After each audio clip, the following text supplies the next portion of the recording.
Imagine करिए आपने MBA किया, लाखों रुपए अपने एमबीए पे खर्च किए।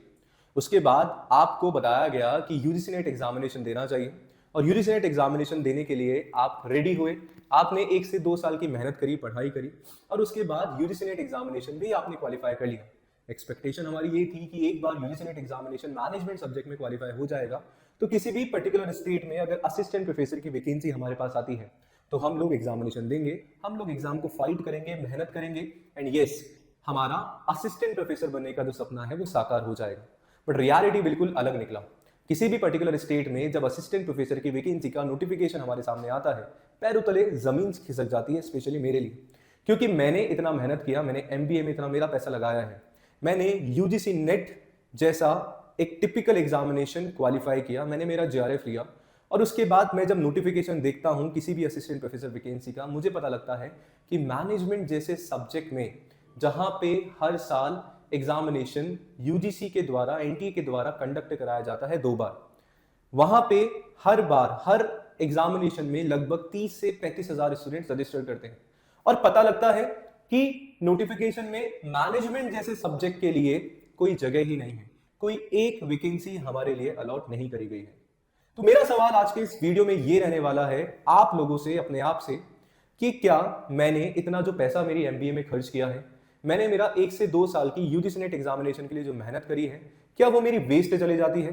क्या मुझे मैनेजमेंट जैसे सब्जेक्ट में असिस्टेंट प्रोफेसर बनने का बिल्कुल हक नहीं है? इस वीडियो को अंत तक जरूर देखिएगा और अपनी राय कमेंट में जरूर बताइएगा कि क्या आप सभी मेरी बात से अग्री करते हैं या नहीं करते हैं। अभी कुछ रिसेंट एग्जांपल्स हमारे सामने हैं जहां पे असिस्टेंट प्रोफेसर की वैकेंसीज हमें देखने को मिलती है। आप सभी को रिसेंट एग्जांपल्स पे लेके चलता हूं। सबसे पहले रिसेंटली हमारे पास वेस्ट बंगाल से नोटिफिकेशन आता है। आपको बताना चाहूंगा, वेस्ट बंगाल सेट हमारे पास होता है। 2 पेपर तो मैंने ही आप सभी को सॉल्व कराए हैं, ठीक है। उसके बाद मेरे को ऐसा एक्सपेक्टेशन था वेस्ट बंगाल से कि इस बार तो मैनेजमेंट का हमें वैकेंसी देखने को मिलेगा। बट जब आप इनके सब्जेक्ट्स में जाते हैं कि कौन कौन से सब्जेक्ट में एग्जामिनेशन हमारे पास हो रहा है, हमें पता लगता है मैनेजमेंट के लिए कोई जगह नहीं है। एग्जाम आपके पास है आर्ट्स में, commerce, humanities, social science, commerce, education, languages, law, library science, physical education, journalism, music, performing arts, visual arts, जो भी तुम्हारे इंडियन आर्ट सब्जेक्ट्स हैं। अभी तक हमें बताया नहीं गया है कि मैनेजमेंट की वैकेंसी आ रही है या नहीं आ रही है और एप्लीकेशन प्रोसेस आप सभी का स्टार्ट भी यहाँ पे हो गया है। पहला एग्जाम्पल। दूसरा एग्जाम्पल आप सभी के लिए चलता हूँ आरपीएससी राजस्थान से, जहां पे ये सारे सब्जेक्ट में असिस्टेंट प्रोफेसर एग्जामिनेशन कंडक्ट कराया गया। बट अगेन मैनेजमेंट को कोई जगह नहीं दी गई। राजस्थान में तो जब हम कॉमर्स करते हैं तो 3 डोमेन में कहीं ना कहीं हमारा कॉमर्स होता है। बिजनेस एडमिनिस्ट्रेशन में भी हम लोग जो हमारा एमकॉम करते हैं, जो कि सिमिलर टू मैनेजमेंट हमारा है। बट फिर भी हमें असिस्टेंट प्रोफेसर के लिए जिन्होंने एमबीए किया है जगह नहीं दी जाती। राजस्थान में तो कई सालों से इस पे केस भी चल रहा है और वही तारीख पे तारीख हमें देखने को मिलती है। अगला उदाहरण आप सभी के सामने है एमपी। अभी अभी रिसेंटली हमारे पास आया। एमपी में भी आप सभी को यहाँ पे बताना चाहूंगा कि कोई भी वैकेंसी हमें यहाँ पे नहीं देखने को मिली है। अगर मैं आपको एमपी पे लेके चलूं, Madhya Pradesh public service commission पे अगर आप जाएंगे, एडवर्टीजमेंट अगर आप लोग देखेंगे तो यहाँ पे मैनेजमेंट का कोई वैकेंसी हमारे पास नहीं है। पहली बार एमपी सेट इस बार कंडक्ट कराया गया है 15 मार्च को। हम फ्यूचर में वही बहुत सारे स्टूडेंट्स ने एग्जामिनेशन इसी उम्मीद से दिया है कि काश हमारे पास इस बार तो मैनेजमेंट का वैकेंसी मध्य प्रदेश से डेफिनेटली आएगा। लेट्स सी आता है या नहीं आता, इंतजार डेफिनेटली मुझे भी है, आप सभी को भी है। अगला एग्जांपल आप सभी को मैं देना चाहूंगा, सीधा हमारा नेक्स्ट जो स्टेट है which is Haryana. Haryana public service commission से आप देखेंगे पिछले साल हमारा यहाँ पे एग्जामिनेशन होता है और हमें अगेन मैनेजमेंट से एक भी वैकेंसी देखने को नहीं मिलती है, सब्जेक्ट ही नहीं है। आगे अगर हम लोग और चले, Uttar Pradesh public service commission की अगर मैं बात करूं, हमारे पास अभी रिसेंट में वैकेंसी आई और वहां पे आप लोग देखेंगे कि अगेन आपके पास यहाँ पे मैनेजमेंट जैसा सब्जेक्ट, जहां पे इतना डेटा मैंने आप सभी को मैनेजमेंट के बारे में बताया, अगेन हमारे पास जो है कोई भी सब्जेक्ट नहीं है। इवन कॉमर्स में भी अलाइड सब्जेक्ट जो है मैनेजमेंट में आप सभी का नहीं दिया गया है। अगला एग्जाम्पल आप सभी के सामने है, बिहार में अभी रिसेंटली हमारे पास जो है ड्राफ्ट आता है कि भैया इन सब्जेक्ट में जो है असिस्टेंट प्रोफेसर की वैकेंसी आएगी और उससे पहले बेट बिहार एलिजिबिलिटी टेस्ट भी जो है आयोजित किया जाएगा।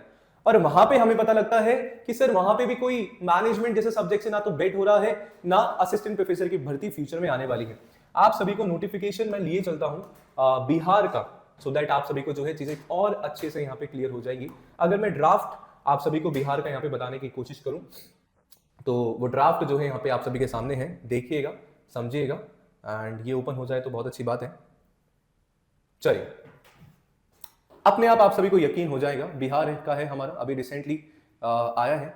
यहाँ पे अगर आप लोग देखेंगे अभी 25 फरवरी का ही आप सभी का इन्होंने बोला है कि हम लोग जो है बेट एग्जामिनेशन लेंगे, बट इन सब्जेक्ट्स में तुम्हारा असिस्टेंट प्रोफेसर का वैकेंसी आने वाला है। नीचे चलोगे तो सब्जेक्ट के बारे में पूरा का पूरा आप सभी को यहाँ पे दिया गया है। यस, आपके पास अरबी है, अंग्रेजी है, उर्दू, फारसी, मैथिली, संस्कृत, हिंदी, इतिहास, हिस्ट्री है आपके पास, प्राचीन भारतीय संस्कृति आपके पास है, ठीक है। इसके बाद जो है गृह विज्ञान, होम साइंस आपके पास है। एक सब्जेक्ट हमारे पास यहाँ पे आता है PIMR, IRPM, LSW, यानी कि labour and social welfare, personal management, industrial relation and personal management, master in MHRM and MHRD। ये आपके अलाइड होते हैं कोड 55 के साथ में, ठीक है। बट कोड 17 जो हम लोगों ने, जो मेजर पब्लिक जो MBA करके आती हैं उन्होंने अगर किया है तो उनके लिए अगेन कोई यहाँ पे जगह नहीं है। ज्योग्राफी है और ये सारे के सारे सब्जेक्ट आपको देखने को मिलेंगे। इवन कॉमर्स में भी कोई अलाइड सब्जेक्ट हमारे यहाँ पे नहीं दिया गया है। अब प्रॉब्लम की हम लोगों ने यहाँ पे बात कर ली कि सर इतनी सारी प्रॉब्लम हमारे सामने है ना, व्हाट इज द सोल्यूशन। देखो, सोल्यूशन की अगर मैं बात करूं तो सोल्यूशन ना आपको और मुझे ही कहीं ना कहीं यहाँ पे इस पर्टिकुलर टाइम पे निकालना पड़ेगा। ये जो मेरा सवाल है ये करियर का सवाल नहीं है, ये एक स्टूडेंट के ट्रस्ट का है कि वो ट्रस्ट जो हम हमारी ऑर्गेनाइजेशन से, हम हमारे इंस्टीट्यूशन से कहीं ना कहीं बनाए रखते हैं। मैं इतना पैसा लगा रहा हूं, मैं इतना समय मेरा दे रहा हूं, क्यों? कि मैं प्राइवेट यूनिवर्सिटी में जाके पढ़ा, कि मेरा अगर मैंने MBA किया तो क्या ये मेरी गलती है? MBA हर स्टेट में आप देखिए कितनी बड़ी बड़ी यूनिवर्सिटीज कितना ज्यादा पैसा MBA कोर्सेज करने का लेते हैं। बहुत सारे स्टूडेंट्स तो ऐसे हैं जिन्होंने कैट एग्जामिनेशन क्रैक किया, देन MBA में गए हैं और उसके बाद भी जो है नहीं प्लेसमेंट मिल रहा है, तो सर ऑफ कोर्स हम लोग जो है सरकारी नौकरी की तरफ जाएंगे और वहां भी कहीं ना कहीं हमारे रास्ते जो है कहीं ना कहीं बंद हो जाते हैं। लेकिन असिस्टेंट प्रोफेसर अगर हमारे लिए है ही नहीं तो हम करें क्या? मेरा ये सवाल है हमारे जो भी स्टेट्स के राज्यपाल हैं, हमारे UGC से, सारे मुख्यमंत्री से, इवन प्रधानमंत्री से, हमारे शिक्षा मंत्री से, कि हम जाएं तो कहां जाएं, क्या हमारा फ्यूचर रहने वाला है। अब मैंने MBA में इतना पैसा खर्च किया, अब मेरे को कॉमर्स में जाना है, तो क्या मैं 2 साल वापस MCOM करूं, उसके बाद मैं असिस्टेंट प्रोफेसर एग्जामिनेशन दूं? क्या मैं MCOM करके अब कॉमर्स में नेट JRF करूं सो दैट मैं दूसरा रास्ता अपनाऊं? तो 1 साल की मेहनत कॉमर्स में दूं, MCOM करने के लिए 1 साल कॉमर्स में पढ़ूं, UGC नेट क्वालिफाई करने के लिए, फिर मैं कहीं ना कहीं जो है एलिजिबल हो जाऊं सरकारी नौकरी के लिए। तो मैंने कोई गुनाह नहीं किया, मैंने अगर MBA किया है तो सिंपल सी बात है। 2-3 चीजें आप सभी से निवेदन है। देखो, मैं तो बिल्कुल जो है रिवॉल्ट करने के लिए तैयार हूं और इस रिवॉल्ट में जो है आप सभी का यहाँ पे साथ चाहिए। 100 बात की एक बात, क्योंकि मुझे लगता है कि अगर अभी आपने आवाज नहीं उठाई, अगर मेरे लिए अभी नहीं जो है कहीं ना कहीं समझा और जाना, और मैंने अगर मेरे लिए अपॉर्चुनिटी की आवाज नहीं उठाई, तो मुझे लगेगा कि कोई भी आपके लिए यहाँ पे आवाज नहीं उठाने वाला। सिंपल सी बात है, 100 बात की एक बात है। एक स्टूडेंट ने जो है हमें अप्रोच किया, I really appreciate that particular student, जिन्होंने कहीं ना कहीं बिहार के जो राज्यपाल हैं, बिहार के जो मुख्यमंत्री हैं और बिहार का जो बेसिकली शिक्षा विभाग है, उनको एप्लीकेशन दी है कि मैनेजमेंट जैसे सब्जेक्ट में असिस्टेंट प्रोफेसर की वैकेंसीज आनी चाहिए। मैं आप सभी को यहाँ पे एक डॉक्यूमेंट भी दिखा देता हूँ सिंपल सा, कि राज्यपाल को जो है कहीं ना कहीं बिहार में बिहार के जो राज्यपाल है उनको एप्लीकेशन यहाँ पे दी गई है। बताया गया है कि महाशय, उपरोक्त विषय के संदर्भ में कहना है कि वर्ष 2026 में शीघ्र ही बेट और असिस्टेंट प्रोफेसर के विज्ञापन प्रकाशित होने वाली है। राज्यपाल कार्यालय से असिस्टेंट प्रोफेसर की नियुक्ति के लिए ड्राफ्ट प्रकाशित की गई है। उसमें प्रबंधन विच इज योर मैनेजमेंट विषय को शामिल नहीं किया गया है, जबकि प्रबंधन विषय की पढ़ाई बिहार में लगभग प्रत्येक कॉलेज और यूनिवर्सिटी में होती है। अतः महोदय से निवेदन है कि प्रबंधन मैनेजमेंट विषय को भी बेट और असिस्टेंट प्रोफेसर विज्ञापन में शामिल किया जाए। इनका नाम है रूपक कुमार सिन्हा है, जो पटना बिहार से हैं। एक और एप्लीकेशन जो है इन्होंने दी है मुख्यमंत्री जी को बिहार सरकार में, सेम जो है कहीं ना कहीं वो है कि मैनेजमेंट सब्जेक्ट को जो है शामिल किया जाना चाहिए।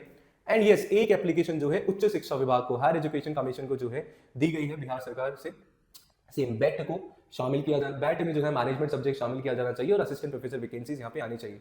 मुझे लगता है कि रूपक कुमार सिन्हा है ना, ठीक है, जैसे कि मैंने बोला, I really appreciate your efforts कि आपने अपने लिए कहीं ना कहीं आवाज उठाई।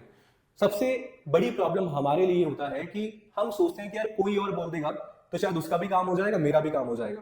बट मुझे लगता है कि कोई आपके लिए क्यों बोलेगा, इन्होंने आवाज अपने लिए उठाई है, तुम्हें भी कहीं ना कहीं आवाज जो है अपने लिए उठानी पड़ेगी। मैं बिल्कुल तैयार हूं मेरे लिए आवाज उठाने के लिए, क्योंकि भैया मैं जो है मेरा पैसा, मैं मेरा टाइम जो है वेस्ट नहीं होने दूंगा। मैं मैनेजमेंट से मैंने सोचा था मैं असिस्टेंट प्रोफेसर बनूंगा और मैं बन के रहूंगा, चाहे इसके लिए मुझे कुछ भी करना पड़े। तो यस, मैं तैयार हूं मेरे इंस्टीट्यूशन से, मेरे ऑर्गेनाइजेशन से, मेरे गवर्नमेंट से लड़ने के लिए, उनको अपनी बात जो है पहुंचाने के लिए, और कहीं ना कहीं असिस्टेंट प्रोफेसर की वैकेंसीज मैनेजमेंट जैसे सब्जेक्ट में निकालने के लिए। मेरी बात को जरूर ध्यान में रखिएगा कि अभी नहीं तो कभी नहीं। अगर आज आपने अपने लिए आवाज नहीं उठाई तो ध्यान में रखिए कल कोई भी आपके लिए आवाज नहीं उठाएगा। सिंपल सी बात है। करना क्या है, हम लोग पूरा जेआरएफ अड्डा कम्युनिटी, यूजीसी है, साथ में बिहार, जो पास्ट वैकेंसीज हमारे पास नहीं आई उसके लिए हम कुछ नहीं करते, पर याद रखिए जो फ्यूचर में होने वाला है उसके लिए कहीं ना कहीं हम लोग जो है खड़े हो सकते हैं, उठ सकते हैं। तो बिहार राज्यपाल को, बिहार मुख्यमंत्री जी को और उच्च शिक्षा विभाग बिहार में हम लोग इसी तरीके का एप्लीकेशन जो है भेजने जा रहे हैं। ईमेल जो है सबसे पहले हम लोग करेंगे, सो दैट ये हमारी जो आवाज है वहां तक पहुंचे। रिजल्ट कुछ भी आए, चाहे वैकेंसी आए या नहीं आए, डजेंट मैटर। अगर अभी आपने आवाज नहीं उठाई, एटलीस्ट उनके कानों तक आवाज तो हमारी पहुंचे, एटलीस्ट हम अभी क्या फील कर रहे हैं वो बात एटलीस्ट हमारे तक पहुंचे, क्योंकि सबसे पहला स्टेप होता है किसी भी चीज में अपनी बात सामने वाले तक पहुंचाना। मानना नहीं मानना वो बात का गेम है, उसके लिए डेफिनेटली हम लोग लड़ेंगे, पर एटलीस्ट जो है मुझे लगता है कि अभी खड़े होके साथ में हमें जाना चाहिए और हमारी आवाज उठानी चाहिए। तो यस, मैं जो है specifically personal and as a part of JRF Adda organisation, JRF Adda से एक मेल करवाने वाला हूं, और इस मेल में जो है कहीं ना कहीं आप सभी का सपोर्ट चाहिए। आप सभी को इस पर्टिकुलर वीडियो के नीचे गूगल फॉर्म का लिंक दिया जा रहा है। इस गूगल फॉर्म में और कुछ आप सभी का नहीं है, यहाँ पे कुछ इंफॉर्मेशन है जो आप सभी को कहीं ना कहीं जो है फिल करनी है, जो कि मुझे लगता है कि जब हम मेल करेंगे उसके साथ डॉक्यूमेंट कहीं ना कहीं अटैच होना चाहिए एज अ स्टूडेंट। यहाँ पे आपको अपना नाम, mobile number, email, subject, preparation आप कर रहे हो नहीं कर रहे हो, जेआरएफ क्वालिफाई, नेट क्वालिफाई है या नहीं है, और क्या जो है आपका ओपिनियन है मैनेजमेंट सब्जेक्ट में असिस्टेंट प्रोफेसर वैकेंसी को लेके। तो इस पर्टिकुलर गूगल फॉर्म को आप फिल करिएगा, एंड डेफिनेटली इस गूगल फॉर्म के बिहाफ पे मैं जो है डेफिनेटली आवाज उठाने वाला हूं हमारे आगे आने वाले असिस्टेंट प्रोफेसर वैकेंसी के लिए। और अगर कोई दूसरा मैनेजमेंट एजुकेटर मुझे देख रहा है, मेरी इस वीडियो को देख रहा है, तो मैं आप सभी से भी हाथ जोड़ के गुजारिश करता हूं कि आप सभी मेरी इस मुहिम में साथ जरूर दीजिएगा, क्योंकि मुझे लगता है कि as a educator, as a representative of the subject, हमें कहीं ना कहीं फ्यूचर के बारे में सोचना चाहिए। मेरा केवल इतना सा काम नहीं है कि मैं आपको आऊं, यूट्यूब पे पढ़ाऊं, मेरे कोर्सेज में एनरोल कराऊं। मेरा काम है कि आपको लॉन्ग टर्म कहीं ना कहीं जो है मैं विजन आप सभी को दिखाऊं कि हम लोग हमारे यूजीसी नेट एग्जामिनेशन को दे ही क्यों रहे हैं। मैं आप सभी को कहीं ना कहीं एक रियलिटी चेक कराऊं कि why this UGC NET examination is important for us, और हमारे मैनेजमेंट सब्जेक्ट में एक तरफ आके मैं आपके लिए वीडियो बना दूं कि क्या क्या अपॉर्चुनिटीज है, जबकि रियलिटी टोटली डिफरेंट है। तो मुझे लगता है कि आज हमें खड़ा होना पड़ेगा और अपने लिए जो है कहीं ना कहीं आवाज उठानी पड़ेगी। तो दिस वाज जो मुझे कह रहा था आप सभी को। खुद समझदार हैं आप सभी। वीडियो सही लगा, गलत लगा, अपनी राय आप सभी कमेंट सेक्शन में जरूर दीजिएगा। देखो, आप सभी ने अगर कोई पहले से स्टूडेंट मुझे जानते हैं ना, तो this is not my personality. मैं बड़ा प्रेम से आता हूँ, पढ़ाता हूँ और अपना काम करता हूँ, खत्म करता हूँ। सिंपल सी बात है, जब हमारे पास बिहार का नोटिफिकेशन आया तब मुझे बहुत गुस्सा आया कि यार अब तो बहुत ही हो गया है ना, लाइक इनफ इज इनफ। कि हमें अगर मेरे लिए अभी नहीं सोचा तो शायद बहुत देर हो चुकी होगी। तो सिंपल सा कमेंट में आपका मुझे राय चाहिए, इस गूगल फॉर्म में मुझे आपकी राय चाहिए, जल्दी से जरूर बताइएगा। एंड यस, मैं जाऊंगा मेल करने, मैं जाऊंगा डेफिनेटली, हमारा जो लेटर है डेफिनेटली हम लोग भेजने वाले हैं। बस सपोर्ट आप सभी का चाहिए, सो दैट अगर स्टूडेंट्स यूनियन की वहां पे जरूरत पड़ती है तो आप सभी जो है फिजिकली तो नहीं बट यस अगर मॉरली सपोर्ट आप लोग देंगे तो शायद इस जंग को हम लोग जीत भी जाएंगे। तो बहुत बहुत शुक्रिया इस वीडियो को एंड तक जरूर देखने के लिए। गूगल फॉर्म दिया गया है, फिल जरूर करना। मिलते हैं अनादर वीडियो पे। बहुत बहुत शुक्रिया, धन्यवाद।